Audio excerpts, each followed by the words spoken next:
y fuerte es nuestro Dios. Grande y fuerte es nuestro Dios.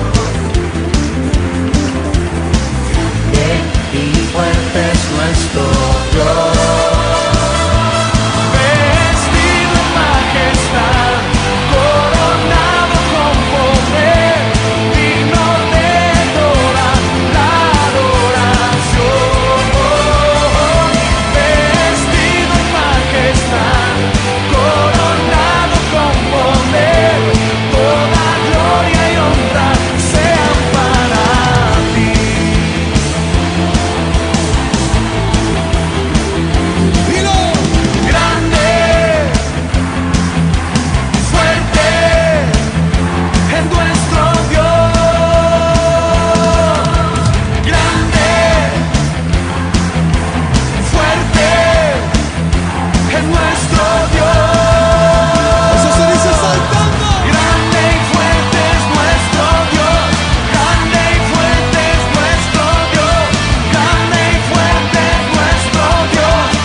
¿Cuántas hermanas hay aquí? ¿Cuántas mujeres hay aquí?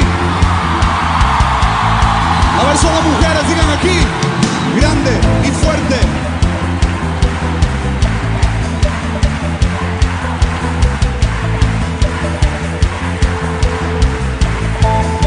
Es el tiempo de los hombres. Grande y fuerte.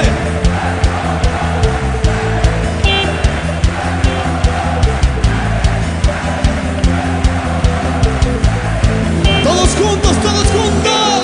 Grande y fuerte es nuestro Dios. Grande y fuerte es nuestro Dios. Grande y fuerte es nuestro Dios. Grande y fuerte es nuestro Dios. Grande y fuerte es nuestro Dios. Grande y fuerte es nuestro Dios. Grande y fuerte es nuestro Dios. Grande y fuerte es nuestro Dios.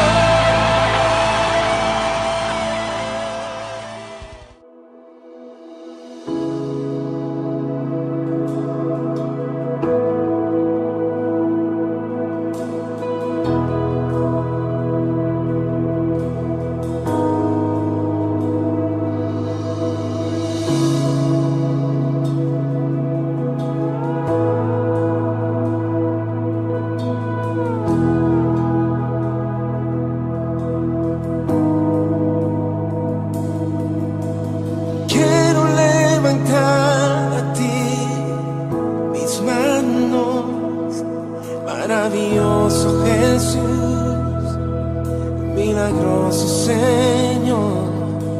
Solo llenas el lugar de tu presencia y haz descender tu poder a los que estamos aquí.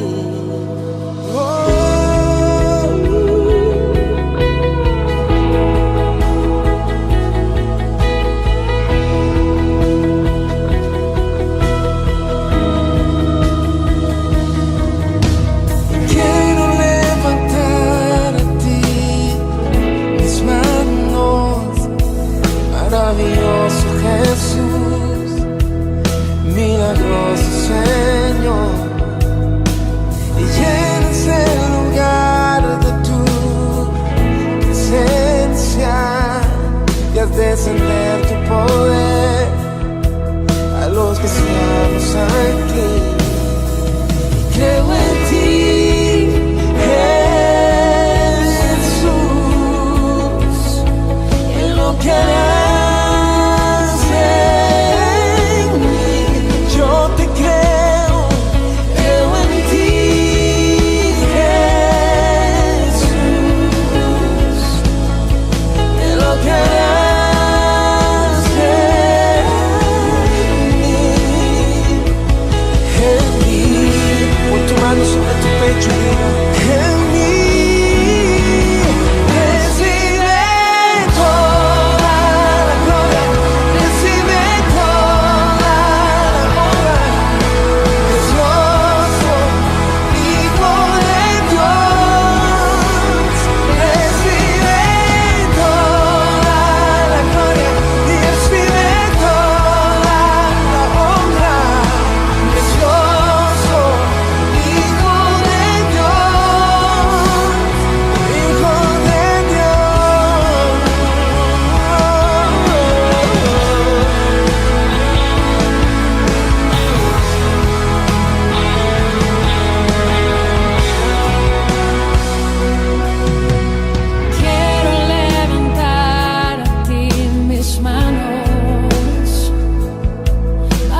Hola, ¿qué tal amigos? Saludos, amada Iglesia Restauración, familia de Restauración.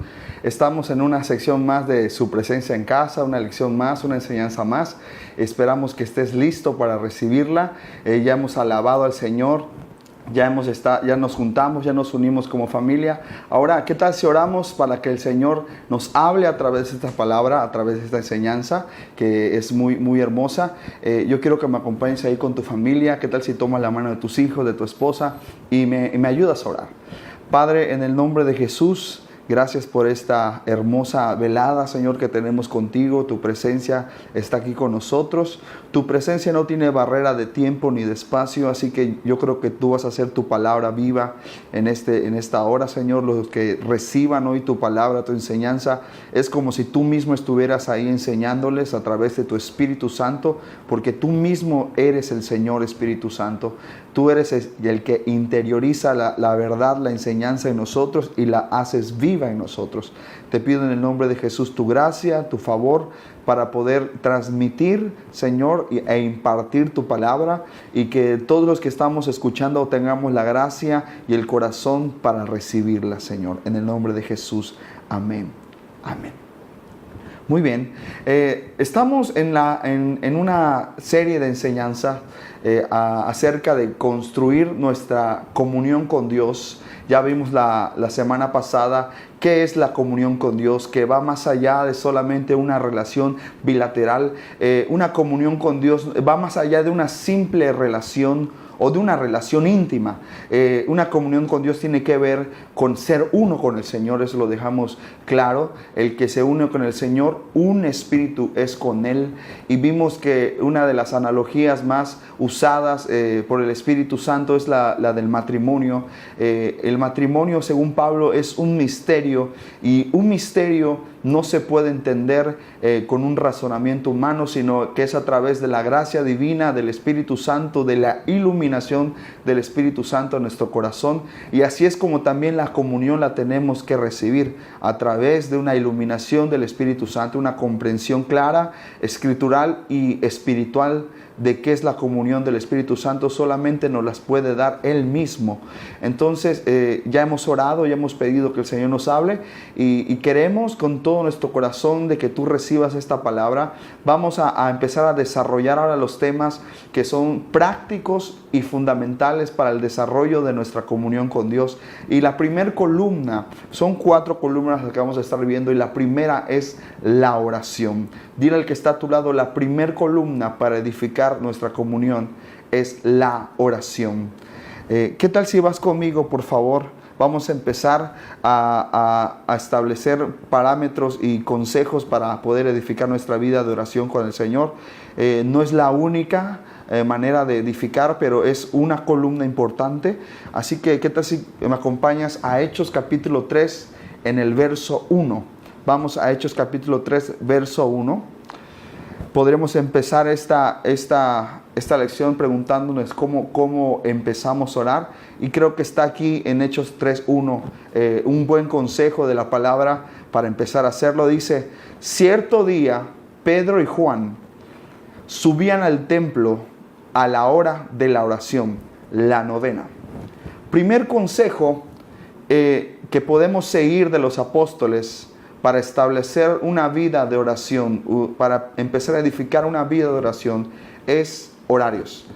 Esto pareciera muy religioso, pareciera un poquito, incluso hasta limitante, pero es una realidad que nosotros como personas, a lo que no le ponemos hora y fecha, no lo hacemos.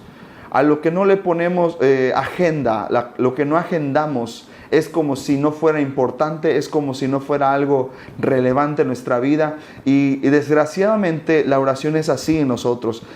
Tomamos a veces como escudo el versículo de que oremos en todo tiempo, de que en todo tiempo podemos orar en el Espíritu, y es una realidad.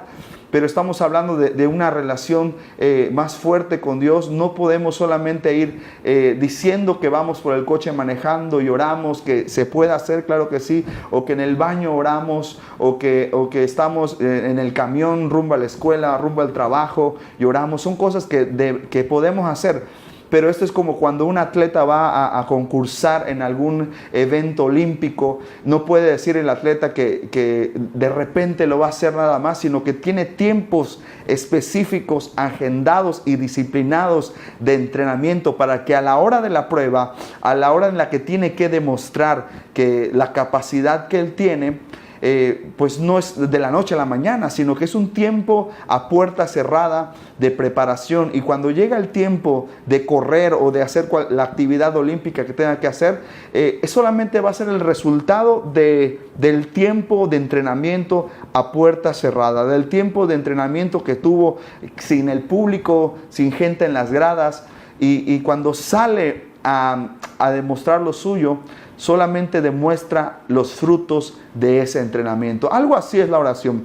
Podemos orar en todo tiempo, en todo lugar y en todo momento, pero solamente será eficaz cuando solamente a puerta cerrada hemos desarrollado tiempos de oración, como el apóstol Pablo dijo, quieta y sosegadamente. Es curioso que para lo único en lo que el apóstol Pablo nos aconseja que podemos tomarnos un tiempo de separarnos de los que estamos casados, de nuestra esposa, de nuestra cónyuge, de nuestra pareja, es para orar. Y esto en mutuo consentimiento, en mutuo acuerdo.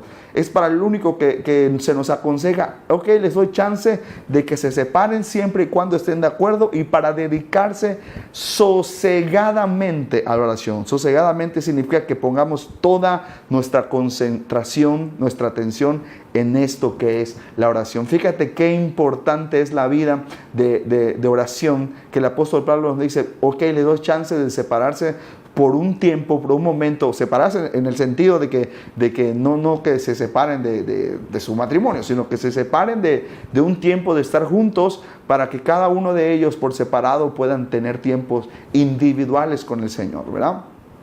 Entonces, si establezcamos tiempo, los apóstoles del tiempo de la primera iglesia, bueno, es la única iglesia, pero me refiero a la iglesia temprana, a la iglesia primitiva, como le llaman los estudiosos, establecían horarios. Los apóstoles no eran gente desocupada, los apóstoles eran gente muy ocupada.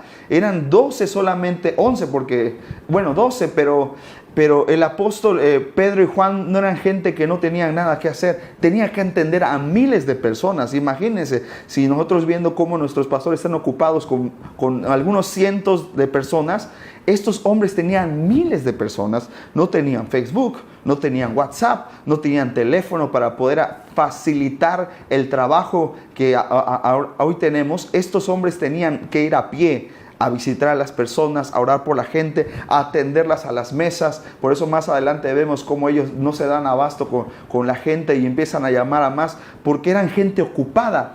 Entonces ellos necesitaban establecer en su vida ocupada tiempos de oración.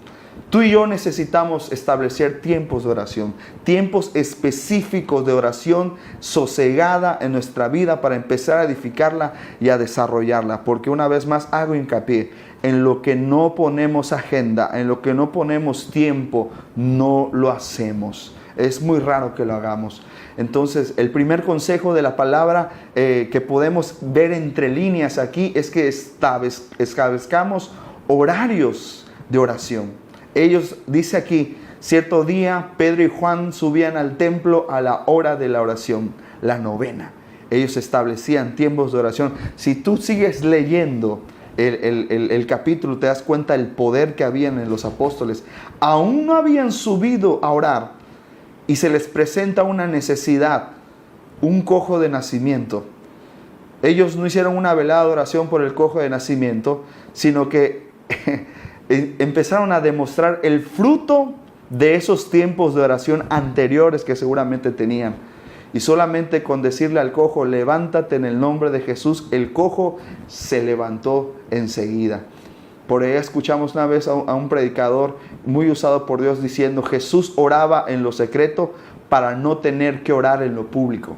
Y eso es una gran realidad. Oraciones largas en lo secreto son oraciones cortas en público.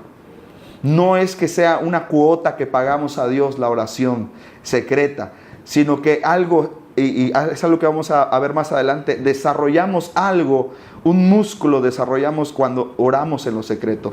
Desarrollamos fe, desarrollamos entendimiento, desarrollamos un montón de cosas que en público se necesitan para poder ser efectivos en nuestra vida cristiana. Es necesario establecer tiempos de oración, tiempos de sosegada oración en nuestra vida.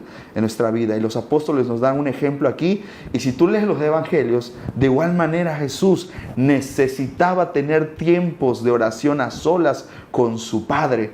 Vemos en el capítulo de Marcos, los primeros capítulos de Marcos, cuando Jesús empieza su ministerio, Jesús se apartaba muy temprano, muy de mañana para orar. Vemos en varias ocasiones que Jesús se apartaba de sus discípulos para tener tiempo a solas de oración con su Padre. Y eso los discípulos lo aprendieron desde temprano. Tanto que lo veían orar, decían ellos, enséñanos a orar. ¿Cómo debemos orar? ¿Cómo debemos relacionarnos con el Padre? Y Jesús le da una lección de oración que ya todos conocemos. El Padre Nuestro, que es un esquema de oración, es un modelo de oración para empezar a desarrollar una vida de oración con el Señor. Es la primera columna que estamos empezando a desarrollar para poder concretar nuestra vida de comunión con Dios, ¿verdad? Dile al que está a tu lado, ¿a qué hora vas a orar? Muy bien. Vamos con el inciso B, si así lo podemos decir, de esta primera columna que es la oración. El inciso B es cree. Dile al que está a tu lado, el inciso B es cree. Cree que Él está ahí contigo, aunque no lo veas o lo sientas. Una vez que tú y yo ya hemos establecido en nuestra vida diaria un tiempo de oración diaria, un tiempo en el que me aparto a puerta cerrada, ahora necesito creer. ¿Qué es lo que necesito creer? Primero, la primera cosa que tú y yo necesitamos creer es que Él está ahí. Quiero que me acompañes a Mateo 6:6. Dice, pero tú cuando ores, entra en tu aposento interior, cierra con llave tu puerta y ora a tu Padre que está en secreto. Y tu Padre que ve en lo secreto, te recompensará en público. ¿Te das cuenta el consejo de Jesús? El profeta de profetas, el apóstol de los apóstoles, el pastor de los pastores, nos da un consejo. Cuando ores, es decir, cuando ya tú y yo hayamos establecido ese tiempo de oración, ese tiempo de búsqueda, ese tiempo en el que nos queremos apartar de todas las ocupaciones, de todas las distracciones. Cuando ores, dice que cierres con llave. Mi versión dice, cierra con llave tu puerta. Es decir, que nadie te moleste, que nadie te distraiga, que nadie pueda perturbar ese tiempo de concentrarte en Dios y en su presencia y en lo que Él tenga que decirte. Es importante tener en cuenta esto, que creamos primero que Él está. Porque dice, tu Padre que ve en lo secreto. Esto me impactó mucho las primeras veces que lo leí. Es que Él ve. Cuando tú cierras la puerta, Él va a estar atento. Él va a estar con el oído inclinado hacia ti. Él va a estar con los ojos puestos en ti en esos tiempos, en esos momentos. El Salmo dice que Él pondría sus ojos sobre nosotros y aunque fuéramos torpes no nos perderíamos porque Él tendría sus ojos puestos en nosotros. Es importante que tú y yo creamos cuando cerremos la puerta que hay alguien en ese lugar y es el Padre que está mirándonos en lo secreto, que Él se ha encargado de quitar todo obstáculo. No hay ningún obstáculo que pueda estorbarnos en nuestro tiempo de oración. No hay demonio, no hay criatura que pueda estorbarnos en nuestro tiempo de oración. Él ya se ha encargado del mayor obstáculo que era el pecado en tu vida y en la mía. Si le hemos entregado nuestro corazón a Jesucristo, Él ha limpiado nuestros pecados, se nos ha perdonado y no hay demonio, no hay potestad, no hay nada, no hay principado que pueda estorbar esa relación. Y ahora yo puedo cerrar la puerta, olvidarme de lo que está alrededor por un tiempo y enfocarme en Él, porque Él ve. Lo siguiente que tienes que hacer es creer que Él está ahí. Vamos a Hebreos capítulo 11, verso 6. Dice de la siguiente manera, pero sin fe es imposible agradar a Dios. Porque es necesario que el que se acerca a Dios, que el que cierra la puerta para orar, crea que existe y que es galardonador de lo que busca. Yo estoy seguro que te ha pasado, a mí me ha pasado, al principio me pasaba muchísimo que yo creía y sentía que no hablaba con nadie. Sentía que simplemente hablaba al techo, sentía que estaba quedando loco, empezaban a venir pensamientos a mi vida de que, híjoles, a lo mejor esto es un error, me están lavando el cerebro, esto es fanatismo, tienen razón mis padres, porque mis padres creían que estaba quedando mal del cerebro por orar. Estoy quedando muy loco, cosas que empiezan a pasar por tu mente. Es importante que cuando tú cierras la puerta, no lo hagas de manera religiosa, porque todo en la vida cristiana lo podemos convertir en algo religioso. Todo lo que es de Dios lo podemos convertir en algo de la carne. Los Gálatas empezaron bien en el espíritu y terminaron en la carne. También podemos hacer de la oración algo que empieza guiado por el espíritu, puede terminar en ser algo guiado por la carne. Es importante que tú y yo seamos sensibles al Espíritu Santo. Y el consejo que nos da aquí la palabra es que creamos que Él está ahí. Creamos que aunque no sintamos nada, que aunque no veamos algo extraordinario, tal vez no se nos aparezcan ángeles, tal vez no sientan nada extraordinario, cree. Tienes que creer. Cree que Él está ahí. Es así de sencillo. Dios no depende de un ambiente para estar. Para Dios lo mismo le es la luz que las tinieblas. Para Dios es igual la situación en la que tú estés pasando, sea algo bueno, sea algo agradable, sea algo malo, algo desagradable, algo triste. Si tú estás acercándote ahí, Él se va a acercar a ti y Él va a mirarte. Él va a ver que tú estás ahí. Y tarde o temprano lo que Él promete, a su tiempo va a recompensarte en público. Es decir, Él va a hacer evidente a tus ojos y a los ojos de los demás que tú estuviste con Él. El siguiente inciso de esta columna, que es la oración, inciso C, persevera. Ya en la primera ya vimos que es establecer un horario. El inciso B es creer y el inciso C es perseverar. Dile al que está a tu lado, para establecer una vida de oración es necesario perseverar. Persevera aunque no veas resultados a través de los días. Dios es fiel, pero a veces quiere estirar nuestra fe a través de la perseverancia. Dios yo no tengo todavía la respuesta exacta, porque a veces algunas cosas tardan y algunas no tardan. Algunas enseguida, al día siguiente o el mismo día ves respuesta de oración.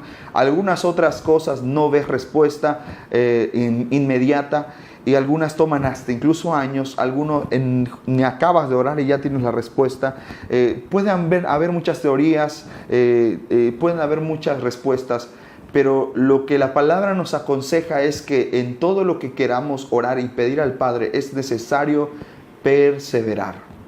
Cuando ores, probablemente no veas la respuesta inmediata, probablemente sí la veas inmediatamente, incluso estás acabando de orar y ya ves la respuesta. Me ha pasado muchas veces que ni he terminado de orar y ya tengo la respuesta de Dios, y estoy seguro que a ti también te ha pasado, pero en algunas otras cosas no lo veo enseguida. Hay que esperar tiempo, hay que esperar días, semanas, incluso años, pero Dios siempre va a responder la oración de fe, la oración que tú tengas.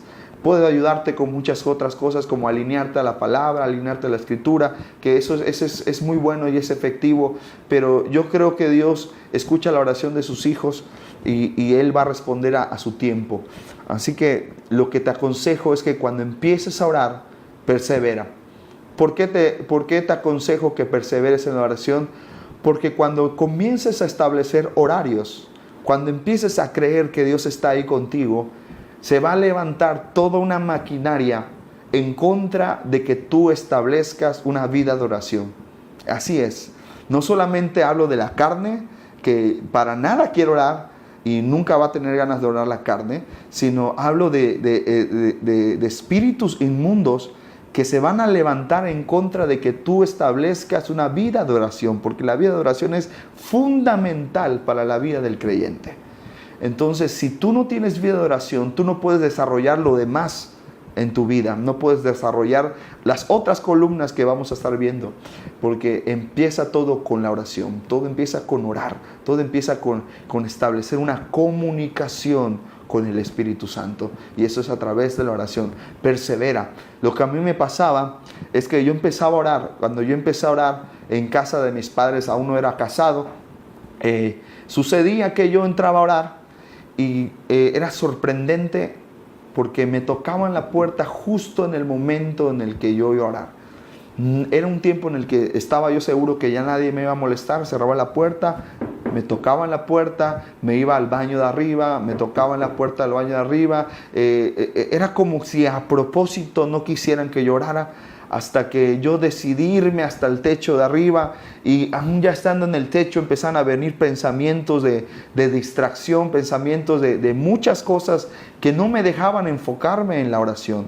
Estoy seguro que a ti te ha pasado mucho. Por ejemplo, a las mujeres a lo mejor no estás pensando en otra cosa, quieres empezar a orar y enseguida empiezan a venir, no, que tienes que pagar esto, que tienes que pagar lo otro, que tienes que hacer cosas que cuando estás viendo la novela no te pasan. Cosas que cuando estás viendo el fútbol ni te acuerdas, pero cuando vas a orar, empiezan a venir esos pensamientos.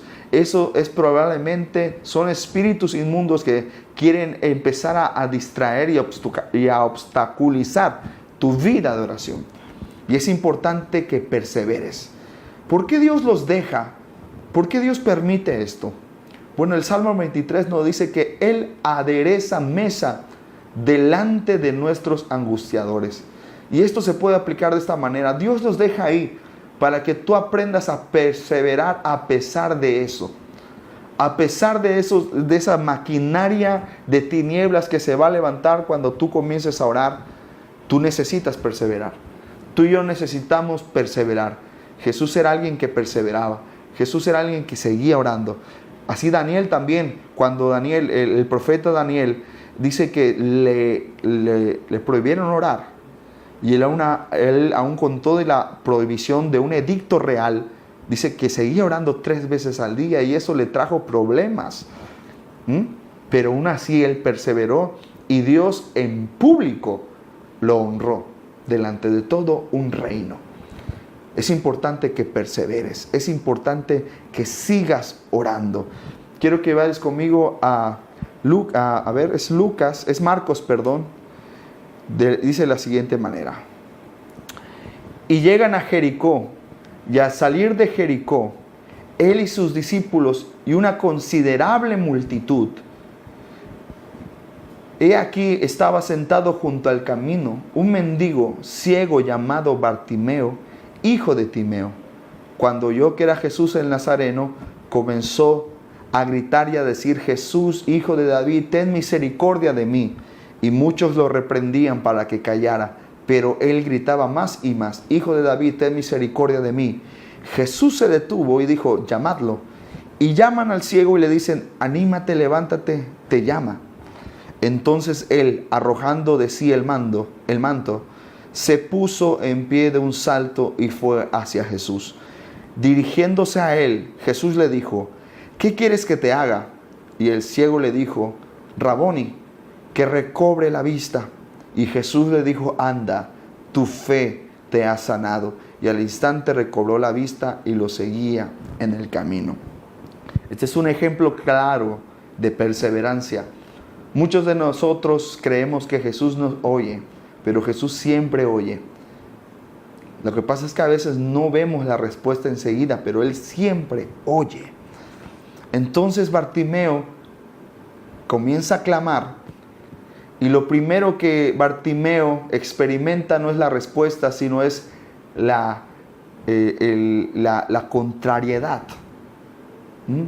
Empieza a experimentar una oposición de gente, de la multitud, que le dice: cállate, ya no sigas orando, no sigas clamando. ¿Cuántos de nosotros hemos experimentado, ya deja de orar, Dios no, a lo mejor no es la respuesta de Dios, no es su voluntad, no es lo que Dios quiere para ti, y empezamos a pensar que no es lo que Dios quiere? Pero Bartimeo arriesga todo y sigue orando, sigue perseverando, hasta que llama la atención de Jesús y logra hacer que todos paren y Jesús diga: ¿qué quieres que haga yo contigo? Persevera orando. Vamos a ver un ejemplo más y terminamos. La viuda y el juez injusto. Está en Lucas. Dice: también les propuso una parábola sobre la necesidad de orar siempre y no desmayar. Les dijo: había un juez en cierta ciudad que no temía a Dios ni respetaba a hombre. Había también una viuda en aquella ciudad y acudía a él diciendo: hazme justicia de mi adversario. Pero no quiso por un tiempo. Pero después de estas cosas se dijo: aunque no temo a Dios ni respeto a hombre, le haré justicia a esta viuda porque me produce molestia. No sea que viniendo de continuo pierda el control de mí mismo. Y dijo el Señor: oíd lo que dice el juez injusto. ¿Y acaso no hará justicia a sus escogidos que claman a él día y noche? ¿Se tardará en responderles? Os digo que con presteza les hará justicia, pero cuando venga el Hijo del Hombre, ¿hallará fe en la tierra? Un ejemplo más de la intención de Jesús de que tú y yo perseveremos en la oración. Esta viuda se presenta delante de un juez impío, injusto, que no temía a Dios, pero su perseverancia incomodó, puedo usar la palabra en esta parábola, incomodó tanto al juez injusto que él dijo: ya denle lo que ella quiera, denle lo que pide, ya no quiero que me siga molestando, ya la voy a despachar, denle lo que pide. Y Jesús dice: oíd lo que dijo el juez injusto. Ahora, tú y yo no tenemos un juez injusto, tenemos un Padre que tiene cuidado de nosotros y que conoce las necesidades de sus hijos. ¿No responderá más rápido a sus hijos un juez que es justo, pero antes que juez es nuestro Padre? Nos va a responder. Solo necesitamos alinearnos a su voluntad. Necesitamos perseverar en la oración. Yo estoy seguro que muchas de las cosas que hemos orado y que no hemos visto respuesta no es porque no ha sido la voluntad de Dios, sino porque no hemos sido gente que persevera. No hemos sido gente que sigue importunando, si así podemos decirlo, al juez. Nuestro Padre conoce nuestras necesidades incluso antes de que se las digamos. Persevera, sigue orando, sigue clamando. Pablo tenía un aguijón en su carne y dice la Escritura que él era un hombre que perseveraba en la oración. Dice que 3 veces le dijo el Señor: bástate mi gracia, mi poder se perfecciona en la debilidad. Pablo por lo menos obtuvo una respuesta del cielo. Que Dios te dé respuesta del cielo. Tal vez no te dé la respuesta de la oración, yo no lo sé. Eso solamente lo puedes saber si perseveras. Pero que Dios te diga algo, el por qué sí o el por qué no te respondió. Persevera en oración, porque estás hablando con un Dios que tiene oídos y oye, y tiene boca y habla. No es un ídolo cualquiera. Y estos son los 3 puntos sobre la primera columna, que es la oración. La primera es que tú y yo establezcamos horarios en nuestra agenda diaria de oración. Todos los días debemos establecer un tiempo sosegado de oración, además de que podemos orar todo el día en nuestras actividades diarias, tener una actitud de oración todo el tiempo. El segundo punto de esta columna es que tú y yo necesitamos creer. Una vez que estemos en ese lugar con la puerta cerrada, cree que Él está ahí. Proyecta que Él está ahí. Tercer cosa, persevera a través de los días en tu oración. Persevera a través del tiempo en que Él está ahí. Persevera, porque tarde o temprano Dios va a recompensar cada lágrima que has derramado en su presencia. Cada lágrima Él la tiene guardada en una redoma. Es decir, que hay una medida que está esperando a que se llene. Y cuando esa medida se llene, estoy seguro que Dios te va a responder. de una manera gloriosa. Con grandes cosas, yo te profetizo que con grandes cosas te responderá el Señor en justicia. Esto ha sido todo por hoy. Que Dios te bendiga y sigue el consejo de la palabra. Bendiciones. Vamos ahora a interceder por lo siguiente.